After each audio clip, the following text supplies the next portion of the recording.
lagi bersama kita Manik LZ guys ya.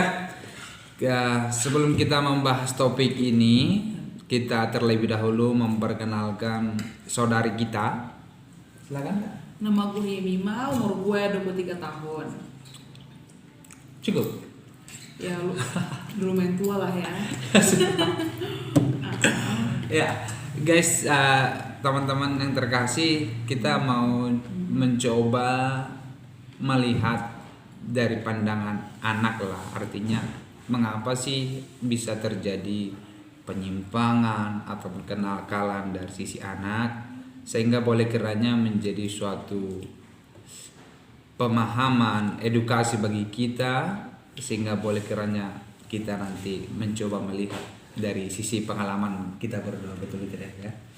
Ya, kita mencoba dulu menurut Kak Yemima lah seharusnya yang di kota, yang apa-apa saja lah yang kakak coba lihat ya gitu ya, yang kalau bisa di daerah Bekasi sana kenakalan seperti apa, baik remaja ataupun dewasa seumuran kita ini yang biasa ataupun dilakukan oleh remaja pemuda di sana.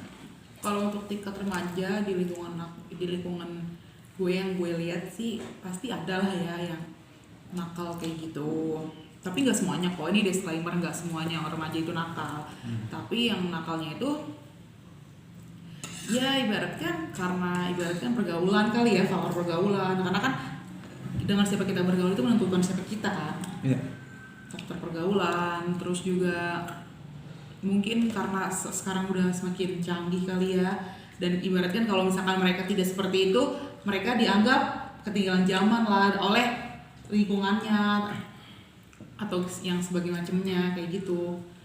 Terus kalau untuk di tingkat dewasa yang seumuran aku sih ya pasti juga ada lah pasti. Ya ibaratnya pasti ada banyak malah ya kalau bisa dibilang. Tapi ya, gue bukan salah satu yang ikutan begitu. Tapi gue ngeliat di depan mata gue sih banyak lah, entah yang mungkin karena pergaulan juga sama. Ya, menurut kalau secara spesifik lah, artinya kita bilang memang kenakalan memang banyak kan.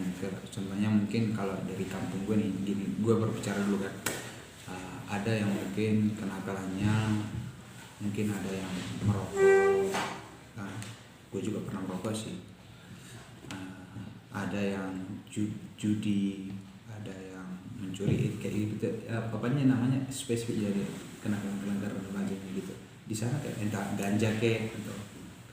Kalau untuk tingkat remaja pasti ada lah ya yang mungkin ada kelas-kelasnya. Mungkin kalau misalkan karena kan beli obat-obatan narkoba, jenis narkoba itu mahal ya, yang pernah gue dengar di informasi itu mahal. Tapi mungkin kayak obat pil-pil gitu sih banyak ada tuh kayak gitu. Dulu tuh pas gue SMP juga ada teman gue yang waktu itu pas SMP kelas 2 atau kelas 3 tuh teman gue tuh konsumsi pil-pil kayak gitu. Nggak tahu ya, katanya sih pil katanya pil anjing apa pil apa gitu, katanya itu bisa buat ngefly kayak pil gitu. Baby gitu ya, pil anjing. Pokoknya pil kayak gitu. Terus pernah juga teman-teman gue tuh padahal tuh pas masih SMP ya, dulu kan gue SMP, nggak usah disebut lah ya nama SMP-nya nanti menjelekan. Iya. SMP terus ada juga teman gue yang SMP ngerokok juga. Jadi tuh dulu sekolah gue depan itu ada warung buat nongkrong gitu. Di situ tuh teman-teman gue tuh kalau misalkan lagi pada belajar izinin ke kamar mandi tapi malah sono gitu. Karena dulu pagar di SMP gue tuh nggak pernah terkunci, jadi bebas orang masuk keluar kayak gitu. Dulu sih kalau SMP sering sih gue depan mata gue ya. Bahkan tuh temen gue tuh waktu itu sampai yang di kantongnya tuh ada pilnya gitu. Terus pernah juga kayaknya mungkin karena kebanyakan dia muntah. Jadi, terus mukanya pucet. Iya, sebenarnya kayak kasihan sih gue ngeliatin sumpah. Jadinya bodrek lah ya. gue nggak tahu merek pilnya apa, tapi sejenis pil-pil gitu lah katanya bisa buat itu. Tapi mungkin kalau untuk kalangan yang lebih atas ya pasti ya mungkin kita balik aja ubas gitu, ngeubas. Lu paham gak sih maksud gue? Aku kurang tahu karena aku gak pernah di dalamnya sih. Cuman bicara demikian lah. Menurut dari sisi pandang kakak lah, kenapa seseorang itu bisa mungkin kan contohnya lah, kalau mungkin dalam hal dia harus nge-fly gitu. Menurut sisi pandang kakak lah dulu ya. Mengapa seseorang itu terjun ke situ ataupun makan pil kek ataupun ataupun minum bodrek kayak gitu menurut kakak? Yang gue lihat sih lebih banyak ke faktor pergaulan sih ya. Tapi nggak tahu juga, mungkin karena teman-teman SMP gue tuh banyak banget tuh yang keluarganya itu juga, bukan banyak sih ya, beberapa lah ya, nggak semuanya. Beberapa tuh yang keluarganya itu broken home, yang mau bapaknya cerai, yang bapaknya mungkin udah misalkan udah meninggal terus mamanya nikah lagi dan dia seperti tidak terurus. Apalagi kan pada umur segitu kan ibarat kan masih masa labil-labilnya ya nggak sih, butuh disayangin, butuh ada pengakuan kayak gitu.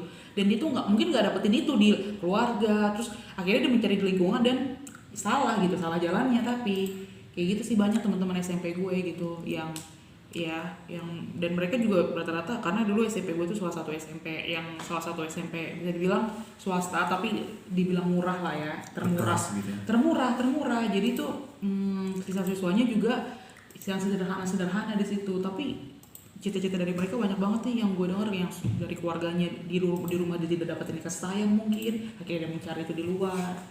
Jadi kayak gitu. Ada juga sih cewek-cewek yang udah ngerokok dulu, banyak banget sih dulu ya SMP. Gue nggak di depan mata gue sendiri. Tapi kakak nggak perokok? Apa? Kakak nggak perokok kan? Enggak lah, gue nggak pernah kayak begitu. Tapi ya Bisa sih. tapi ya puji Tuhannya sih gue nggak pernah tertarik, nggak pernah terpengaruh sama mereka ya gitu. Tapi gue ngeliat dengan mata-mata mereka, oh pada kayak gini-gini gitu. Kenapa kakak nggak tertarik? Bahkan tuh ada, ya gue cerita lagi. Bahkan tuh ada yang jadi putus sekolah gara-gara pada saat itu dia namanya masih SMP ya, kelas 2 kelas 2 naik kelas 3, dia udah berhenti sekolah karena dia ingin langsung menikah gitu loh. Mungkin dia udah bucin banget sama salah satu cowok. Aduh. Sayang sekali ya, padahal kan masih panjang ya, umur segitu tuh umur berapa sih? 14 ya? SMP 14 tahun. 6 tambah 6 12 13, iyalah 14. 13-14an kan. Iya, sayang sih kayak gitu. Kadang gue ngeliat di mata gue sendiri, tapi gue nggak tahu ya kabar mereka sekarang udah kayak gimana, karena gue juga nggak temenan di sosmed gitu sama mereka. Iya, masa berarti Mungkin kalau reunian, tapi gue juga nggak pernah reunian SMP masalahnya. Ntar deh kalau misalkan gue reunian, gue kabarin lagi. Ya. Dan kita bikin part 2-nya.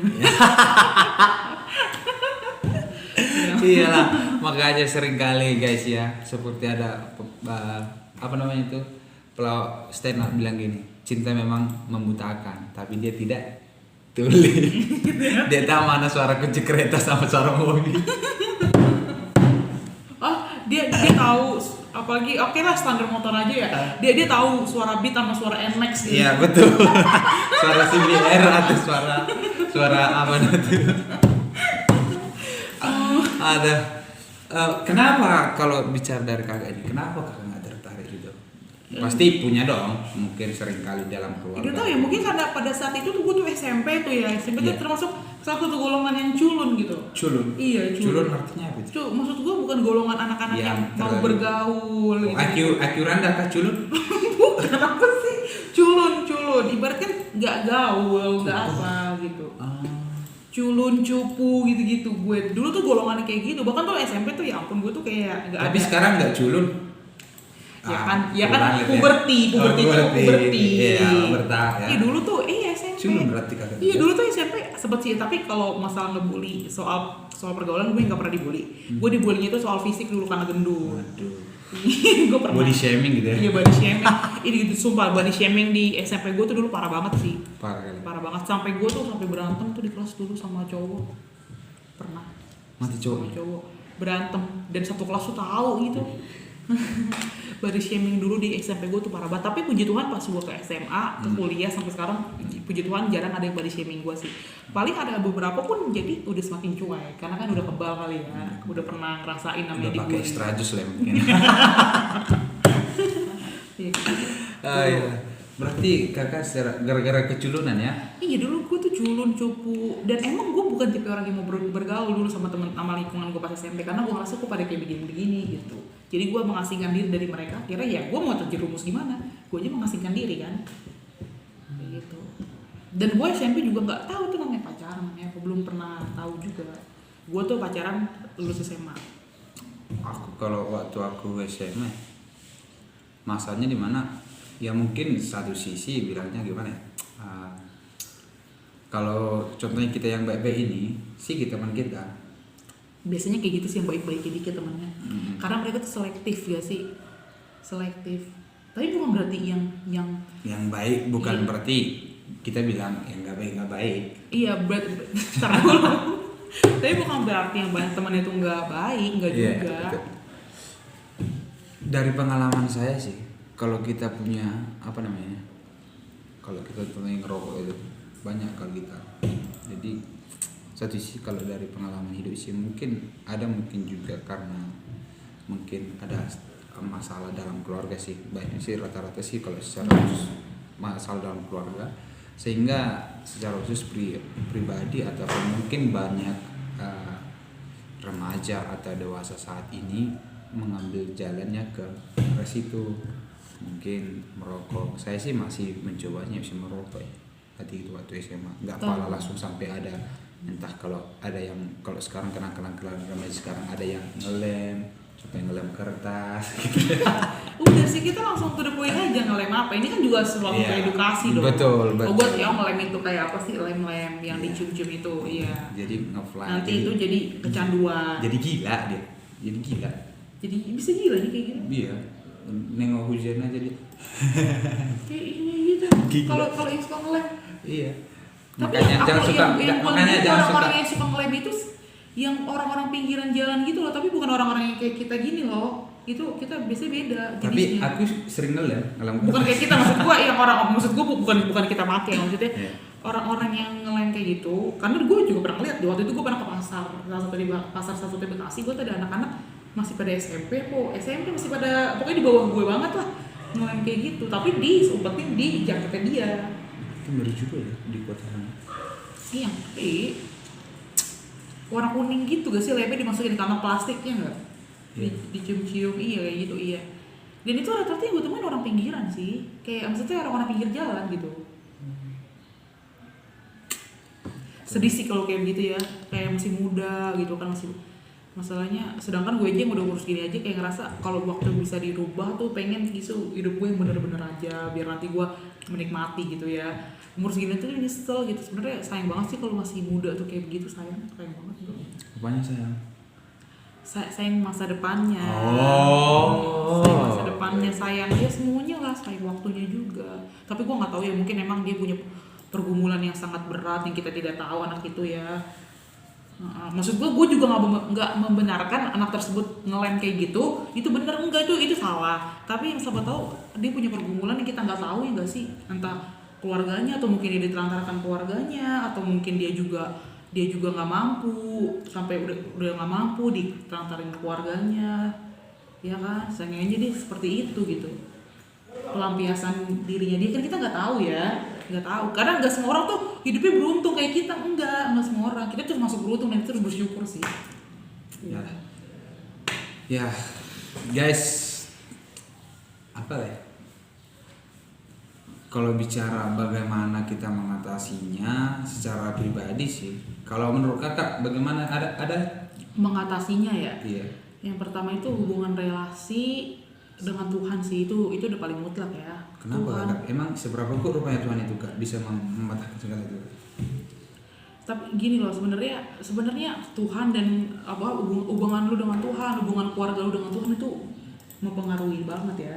Tapi walaupun mungkin keluarga lu nggak kayak gitu, belum ditangkap Tuhan, tapi lu nya ditangkap kan bisa juga kan.